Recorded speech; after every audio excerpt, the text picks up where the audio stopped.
नमस्कार साथियों, ज्योग्राफी के इस वीडियो में आपका स्वागत है। मैं हूं शंकर पचौरी और आज हम डिस्कस करेंगे physiographic regions of India part 6, यानी कि हम बात करेंगे कोस्टल प्लेन्स की, भारत के तटीय मैदान की। एक्सट्रीमली इंपॉर्टेंट है मेंस के पॉइंट ऑफ व्यू से, और यहाँ से क्या एक 6 मार्कर या हो सकता है कि एक 11 मार्कर भी वो बना के दे दें। 11 मार्कर या 15 मार्कर, 5 मार्कर या 6 मार्कर।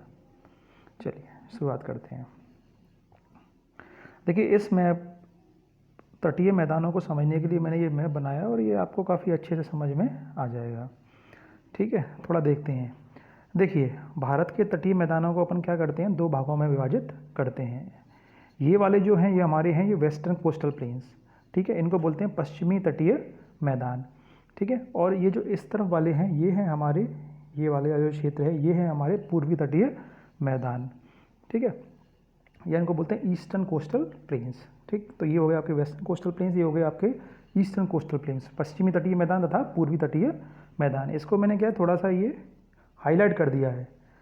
ठीक है, ये मैप थोड़ा सा रंग बिरंगा हो गया है, आपको ऐसा रंग बिरंगा नहीं बनाना है, आपको सिंपल अपने ब्लू पेन से ही बनाना है। मैंने तो इसको इसलिए बनाया ताकि आप समझ सकें। ठीक है, अब देखिए, पहले हम देखते हैं पश्चिमी तटीय मैदान। तो पश्चिमी तटीय मैदान को समझने के लिए हमें कुछ चीज़ों का ध्यान रखना होगा, यानी कि पश्चिमी तटीय मैदानों का विभाजन जो हुआ है वो शहरों के आधार पर हुआ है, जैसे कि दमन, गोवा, मैंगलोर और कन्याकुमारी। यानी कि इन चारों शहरों को क्या है, या चारों जगहों के नाम पे आप याद रखेंगे, दमन, ठीक है, गोवा, मैंगलोर और कन्याकुमारी। ठीक, चलिए अब देखते हैं। तो पश्चिमी तटीय मैदान जो है वो हमारे बेसिकली उनको 4 पार्ट्स में हम क्या करते हैं, डिवाइड करते हैं, जैसे गुजरात का मैदान, कोंकण का मैदान, कन्नड़ का मैदान तथा मालाबार का मैदान। आप समझने के लिए इसमें देखिए कि गुजरात का जो तटवर्ती क्षेत्र है या गुजरात के जो मैदान हैं उनको हम क्या बोलेंगे, उनको वही नाम दे देंगे कि गुजरात के मैदान बोल दिया जाएगा। ठीक है, अब यहाँ पे देखिए, दमन और गोवा के बीच का जो पश्चिमी तटीय मैदान है हमारा, ये वाला क्षेत्र, ये जो आप देख रहे हैं, ठीक है, ये जो आपके ऊपर ये दमन हो गया और गोवा हो गया, दमन और गोवा के बीच के क्षेत्र को या पश्चिमी तटीय मैदान को हम बोलते हैं कोंकण का मैदान। इसी प्रकार गोवा और मैंगलोर के बीच का जो पश्चिमी तटीय मैदान है उसको बोलते हैं कन्नड़ का मैदान। और इसी प्रकार मैंगलोर और कन्याकुमारी के बीच का जो हमारा पश्चिमी तटीय मैदान है उसको बोलते हैं मालाबार तटीय मैदान। ठीक है, तो आप ये 4 राज्य ये 4 जो शहर हैं, दमन, गोवा, मैंगलोर और कन्याकुमारी, इनको ध्यान रखिएगा। ठीक है, तो इनके बेसिस पे हमारे 3 मैदान बन जाएंगे, कोंकण का मैदान, कन्नड़ का मैदान और मालाबार का मैदान। ठीक है, और जो गुजरात का मैदान है वो एज इट इज़ क्या है, उसके नेम के हिसाब से आ जाएगा। समझ गए बात को। चलिए अब थोड़ा सा हम देखते हैं पूर्वी तटीय मैदान। पश्चिमी तटीय मैदान को हमने किस प्रकार से तोड़ा था, मेनली शहर के नाम से। पूर्वी तटीय मैदान का जो हम विभाजन करेंगे उसको करेंगे मेनली नदियों के हिसाब से। तो देखिए, ये आपकी है जो ऊपर मैंने बनाई है स्वर्णरेखा नदी, ये ऐसे फ्लो हो रही है। इसके नीचे जो है ये आपकी महानदी है, ये वाली गोदावरी है, ये वाली आपकी कृष्णा है, और ये जो नीचे है ये आपकी कावेरी है। ठीक है, तो इसमें क्या है कि इस पूर्वी तटीय मैदान के विभाजन में क्या है, नदियों का काफ़ी महत्व है। चलिए, जैसे ये आपकी महानदी हो गई, अब महानदी के ऊपर का ये वाला जो क्षेत्र है आपका, ठीक है, ये क्षेत्र बेसिकली क्या है, उड़ीसा के क्षेत्र में आता है। ठीक है, तो उड़ीसा का जो मैदान का जो भाग है उसको हम क्या बोल देंगे, उत्कल का मैदान। समझ गए बात को आप। ठीक है, चलिए अब यहाँ पे देखते हैं, ये महानदी हो गई और ये गोदावरी हो गई। तो महानदी और गोदावरी नदी के बीच का जो पूर्वी तटीय मैदान का जो हिस्सा है ये वाला, इसको हम क्या बोलते हैं, उत्तरी सरकार या नदन सरकार, या विशेष रूप से ध्यान रखिएगा। ठीक है, ऐसे ही क्या है, गोदावरी और कृष्णा के बीच में जो छोटा सा पैच आप देख रहे हैं, ये वाला गोदावरी नदी और कृष्णा नदी के बीच में, इसको बोलते हैं हम गोलकुंडा का मैदान या गोलकुंडा तट। ठीक है, और इसके नीचे अगर आप देखेंगे कृष्णा से लेकर नीचे तक ये अपन जा रहे हैं, ये कावेरी नदी भी क्रॉस हो गई और कहाँ तक, हमारी कन्याकुमारी तक। कृष्णा नदी से लेकर कन्याकुमारी तक जो हमारे मैदान है या जो तट है उसको बोलते हैं हम कोरोमंडल तट या कार्नेटिक प्लेन्स भी क्या इसको बोल देते हैं। या हम ये भी कह सकते हैं कि तमिलनाडु का जो पूर्वी तट है उसको हम क्या बोलेंगे, कोरोमंडल तट बोलेंगे। तो समझ गए आप इस बात को। ठीक है ना, तो पूरे तटीय मैदान को हमने 2 भाग में विभाजित किया है, पश्चिमी तटीय मैदान और पूर्वी तटीय मैदान। पश्चिमी तटीय मैदान को हमने देखा और इसी प्रकार से क्या पूर्वी तटीय मैदान को देखा। तो ये मैप एक्सट्रीमली इंपॉर्टेंट है, इस मैप को आप ध्यान से देखिएगा और इसको क्या है आप एग्जाम में बनाएंगे। ठीक है, अब एग्जैक्टली जो मैंने इसमें डायमेंशंस ली हैं वैसे नहीं है मैप, उस प्रकार से ये मैदान जो है उस प्रकार से नहीं है, लेकिन हमें आसानी से समझने के लिए और एग्जामिनर को समझाने के लिए क्या है कि हम इस प्रकार से बना देंगे तो हमें मार्क्स क्या है अच्छे मिलेंगे। चलिए अब थोड़ा देखते हैं इसकी फिजियोग्राफी के बारे में, किस प्रकार से बने हैं और इसकी क्या है, क्या क्या इसकी विशेषताएं हैं। तो देखिए, तटीय मैदान हमारे, चाहे पश्चिमी तटीय मैदान हो या पूर्वी तटीय मैदान हो, उनका निर्माण कैसे हुआ है? तो सागरीय तरंगों द्वारा निक्षेपण। निक्षेपण का मतलब ये है, जैसे ये क्या है, ये हमारा क्या हो गया, पश्चिमी क्षेत्र हो गया प्रायद्वीपीय भारत का, और ये क्या हो गया, पूर्वी भारत का, सॉरी ये प्रायद्वीपीय भारत का क्या हो गया, पूर्वी क्षेत्र हो गया। अब देखिए यहाँ पे क्या है, समुद्र है हमारा, अरब सागर है। तो ये क्या करती हैं, तरंगें आती हैं, सागर की तरंगें आ रही हैं, तो वो तरंगें क्या करती हैं, इस क्षेत्र में क्या करेंगी, ये अपने द्वारा रेत को लाएंगी या मलबा लेके आएंगी और उस मलबे का क्या कर देंगी, जवाब कर देंगी। समझ गए बात को आप? तो ये क्या हो गया हमारा प्रायद्वीपीय भारत, ये क्या हो गया हमारा समुद्र, ठीक है। और समुद्र की तरंगें आई या लहरें आई और उन्होंने क्या किया, यहाँ पे क्या किया, अपने साथ रेत और मलबा जो भी ला रहे हैं और उसका क्या कर दिया, जमाव कर दिया। तो इस कारण से भी क्या है कि इन तटीय मैदानों का निर्माण हो रहा है। इसी प्रकार से क्या, ये पूर्वी क्षेत्र में हम देखेंगे, ठीक है। तो यहाँ पे भी क्या है, मेरा मतलब ये है कि प्रायद्वीपीय भारत का जो पूर्वी क्षेत्र है, पूर्वी भाग है, वहाँ पे भी क्या है, तरंगों ने क्या कर दिया, जमाव कर दिया, और इससे क्या हो गया, इन तटवर्ती मैदानों का निर्माण हो गया। दूसरा कारण क्या है, देखिए ये प्रायद्वीपीय भारत है, ये पश्चिमी घाट हो गया हमारा, ठीक। अब इस पश्चिमी घाट से क्या है, नदियाँ निकल रही हैं। अब ये नदियाँ निकलेंगी तो अपने साथ कुछ ना कुछ मलबा लेके आएंगी, ठीक है, या अवसाद लेके आएंगी, और उन मलबे को या अवसाद को क्या करेंगे, ये इस क्षेत्र में क्या कर देंगे, डिपॉजिट कर देंगे। और जब इनका जमाव हो जाएगा तो भी क्या होगा कि इस मैदान का निर्माण हो जाएगा। तो इस प्रकार से आप समझ में आ गए कि पश्चिमी तटीय मैदानों का निर्माण कैसे हुआ है, सागर की आई तरंगें, ठीक है, और नदियों जो बह रही हैं, पश्चिमी घाट के पश्चिमी ढाल से जो नदियाँ निकल रही हैं, उसके अवसाद के जमाव से भी क्या है, हमारा पश्चिमी तटीय मैदान का निर्माण हो रहा है। इसी प्रकार क्या है, ये हमारा पूर्वी तटीय मैदान है, ये वाला। अब देखिए यहाँ पे कृष्णा, कावेरी, गोदावरी, क्षमा चाहूँगा फिर से रिपीट कर रहा हूँ, ये क्या हो गया हमारा पूर्वी तटीय मैदान हो गया, ठीक है। तो ये कौन सी नदी होगी, कृष्णा हो गई, ये कावेरी हो गई, ये गोदावरी हो गई, ये महानदी हो गई, ये स्वर्णरेखा होगी। इस प्रकार से क्या है, यहाँ पे नदियाँ बह रही हैं। तो ये नदियों ने भी क्या है कि इस क्षेत्र में क्या है, डेल्टा का निर्माण किया है, और डेल्टा का निर्माण किया है तो उनके द्वारा जो निक्षेपण हो रहा है या जो मलबा लेके आ रही हैं, उन्होंने जमाव किया है, उसको यहाँ पे जमा कर दिया, और उससे क्या हो गया, इन मैदानों का निर्माण हो गया, ठीक है। तो एक चीज़ तो ये हो गई, और दूसरा क्या है कि यहाँ का जो समुद्र है उससे आने वाली तरंगों ने भी क्या कर दिया, निक्षेपण को यहाँ पे जमा कर दिया, और इन मैदानों का क्या हो गया, निर्माण हो गया। तो आई होप कि आपको समझ में आ गया होगा।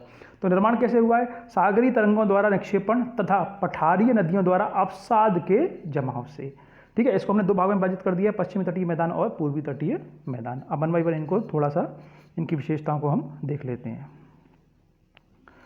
चलिए, तो पश्चिमी तटीय मैदान हमारे कहाँ से कहाँ तक है, विस्तार कहाँ से कहाँ तक है इनका, तो सूरत गुजरात से लेकर कन्याकुमारी तक है। यह एक संकरी जलोढ़ पट्टी है, यानी किससे निर्माण हुआ है, इसकी जो मृदा है वो क्या है, जलोढ़ मृदा है, ठीक है। इनकी अधिकतम चौड़ाई कहाँ कितनी है, 80 किलोमीटर, और ये कहाँ पे, गुजरात में नर्मदा तथा तापी नदी के मुहाने पर। तापी नदी बह रही हैं, ठीक है, ये तापी नदी हो गई, और इसके ऊपर क्या है, नर्मदा बह रही है, और ये गुजरात में फ्लो हो रही है, गुजरात के क्षेत्र में। तो इन्होंने क्या कर दिया कि इस क्षेत्र में अपने मलबे को डिपॉजिट किया है, जिससे यहाँ पे मैदान बना है, ठीक है। और इसी क्षेत्र में क्या है कि पश्चिमी तटीय मैदान की चौड़ाई सर्वाधिक है, और जो कितनी है, 80 किलोमीटर है, ठीक है। अब एक चीज़ और है, यहाँ की अधिकतम नदियों का स्रोत क्या है, पश्चिमी घाट पर्वत का पश्चिमी ढाल। देखिए ये हमारा प्रायद्वीपीय भारत हो गया, ये हमारा पश्चिमी घाट हो गया, इधर जो इसका ढाल है, ये वाला, ये ढाल है, ये कौन सा है, पश्चिमी ढाल है। तो यहाँ से नदियाँ निकल रही हैं इस प्रकार से, ठीक है। और ये नदियाँ कहाँ से निकल रही हैं, यानी पश्चिमी घाट पर्वत के पश्चिमी ढाल से यहाँ की नदियाँ निकल रही हैं, और ये नदियाँ इस क्षेत्र में क्या है, एस्चुरी बनाती हैं। यानी कि पश्चिमी तटीय मैदान की कोई भी नदी सामान्यतः डेल्टा नहीं बनाती है, एस्चुरी का निर्माण करती है। अब क्यों करती है, एस्चुरी कैसे बनती है, डेल्टा कैसे बनता है, ये क्या करेंगे हम, जो हम नदियाँ पढ़ेंगे या भारत का अपवा तंत्र पढ़ेंगे उसके अंदर डिटेल में देखेंगे, ठीक है। अब देखिए, मैंने आपको मालाबार तट बताया था, मालाबार तट बताया था मैंने आपको मैंगलोर से लेकर कन्याकुमारी तक। तो मालाबार तट में पश्च जल, बैक वाटर या लेगून पाए जाते हैं, ठीक है। इनको क्या बोलते हैं, वहाँ की लोकल भाषा में कयाल बोला जाता है। तो सबसे पहले तो हम ये देखेंगे कि बैक वाटर होता क्या है। बैक वाटर ऐसे, जैसे ये क्या, ये तटीय हमारा क्षेत्र हो गया, ठीक है, और यहाँ पे क्या है कि ये वाटर है या जल है। अगर ये जल चारों तरफ से इस प्रकार से, किससे, स्थल खंड से, ठीक है, या किसी लैंड मास से घिर जाए और बीच में क्या है, पानी भर जाए, तो इसको क्या हम बोलते हैं, बैक वाटर, पश्च जल या लेगून बोलते हैं। समझ गए आपको। तो उसको लोकल भाषा में क्या बोलते हैं, कयाल कहा जाता है। इसके उदाहरण क्या है, जैसे वहाँ पे कौन सी है, एक वेम्बनाथ झील पाई जाती है केरल में, या अस्थामुडी कायल जो है वो भी झील क्या है, केरल में पाई जाती है, और ये क्या है, कायल का एक रूप है, ठीक है। नीचे थोड़ा सा मैंने इसको डिस्क्राइब कर दिया, यानी कि पश्चिमी तटीय मैदान के भाग जो मैं आपको बता चुका हूँ। गुजरात का मैदान कौन सा है, जो गुजरात का तटवर्तीय मैदान है। कोंकण का मैदान कौन सा है, दमन व गोवा के बीच में है। कन्नड़ का मैदान कौन सा है, गोवा से मैंगलोर के बीच में है, ठीक है। और मालाबार का मैदान कौन सा है, मैंगलोर से कन्याकुमारी के बीच में है। तो आप इन चीज़ों को ध्यान रखिएगा, ये मेंस के लिए एक्सट्रीमली इंपॉर्टेंट है। चलिए अगला देखते हैं हमारा पूर्वी तटीय मैदान।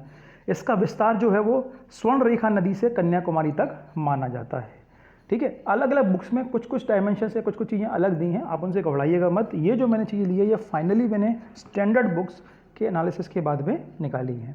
एक दूसरा इसका विशेषता क्या है, पश्चिमी तटीय मैदान की अपेक्षा क्या है, ये अधिक चौड़ा है। पूर्वी तटीय मैदान जो है वो पश्चिमी तटीय मैदान की अपेक्षा अधिक चौड़ा है। अब ऐसा क्यों है, ऐसा इसलिए है कि पूर्वी साइड में कृष्णा, कावेरी, गोदावरी, महानदी चारों नदियां बह रही हैं, ठीक है। और भी बहती हैं, जैसे वेगई बह रही है, स्वर्ण रेखा बह रही है। तो ये क्या कर रही हैं, इस क्षेत्र के अंदर क्या कर रही हैं, डेल्टा का निर्माण कर रही हैं। और डेल्टा का निर्माण करती है तो जमाव ज़्यादा होता है, इसलिए ये क्या है, ये मैदान ज़्यादा क्या है, चौड़े हैं। तो पूर्वी तटीय मैदान पश्चिमी तटीय मैदान की अपेक्षा क्या होंगे, ज़्यादा चौड़े होंगे।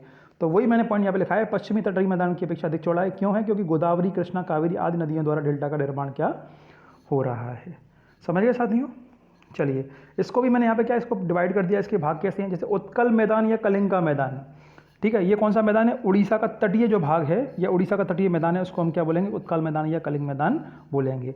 इसी प्रकार उत्तरी सरकार, तो गोदावरी और महानदी के मध्य पूर्वी तटीय मैदान को क्या बोलते हैं, उत्तरी सरकार बोलते हैं। पहले आपको मैप में मैं बता चुका हूँ, जो मैंने एग्जाम डायग्राम बनाया है।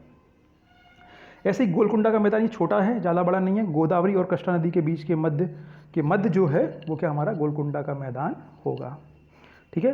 फाइनली जो हमारा था वो कोरोमंडल तट है,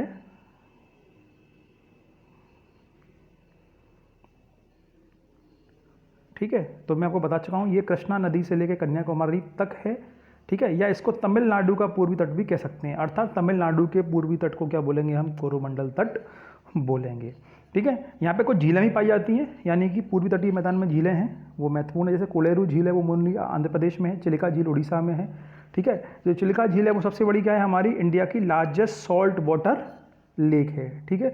इसी प्रकार पुलिकट झील है, ये एक्सट्रीमली इंपॉर्टेंट है, जो आंध्र प्रदेश और तमिलनाडु की सीमा पर है। यानी कि पुलिकट झील जो है वो आंध्र प्रदेश और तमिलनाडु दोनों जगह मिलेगी।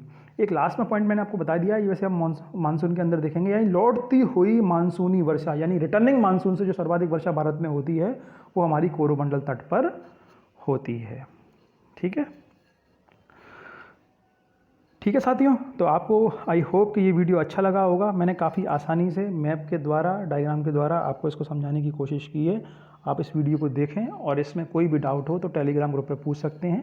इसके बाद अगला वीडियो बनाऊंगा, छोटा सा बनेगा, जिसमें क्या है, मैं आपको भारत के द्वीप समूह बताऊँगा, ठीक है ना। और मेनली हमारे दो ही द्वीप समूह हैं, एक तो अंडमान और निकोबार है और तीसरा क्या है हमारा लक्षद्वीप है। उसको 1 बाय 1 देखेंगे, ठीक है। और जो उसकी विशेषताएँ उसको अध्ययन करेंगे। आपको कोई भी डाउट हो तो आप हमारे टेलीग्राम चैनल पर देख सकते हैं, और इसके जो PDF नोट्स हैं वो भी आपको क्या है टेलीग्राम चैनल पे मिल जाएंगे।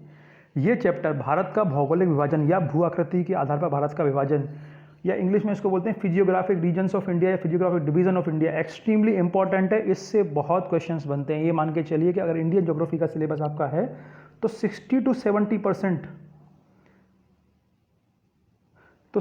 70% सिलेबस क्या है, यही चैप्टर क्या है आपका कवर कर लेता है। शुरुआत में मैंने एक वीडियो बनाया था जिसमें मैंने आपको ज्योग्राफी के क्वेश्चंस का, प्रीवियस ईयर के क्वेश्चंस का एनालिसिस दिया था। उसमें आप देखिए तो मैक्सिमम क्वेश्चंस के आपको यहाँ से मिल जाएंगे। Thank you so much, goodbye, take care.